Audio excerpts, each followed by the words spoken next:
Hi, I'm Katie with WTI, and my husband and I love playing disc golf, but sometimes trees and creeks happen and our discs get stuck.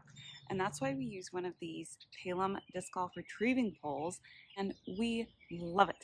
No more stuck discs. This is a really heavy duty pole, and we don't have to worry about it snapping. It does go up to 16 feet, and it has three different heads that you can attach to the end of the pole so that you can use the one that's just right for getting your disc. We have a lot of creeks and ponds and on our disc golf courses, and so this is our favorite and most used head. It is great for scooping the disc out of the muck and not losing it, being able to drag it safely back towards you and not having it go downriver.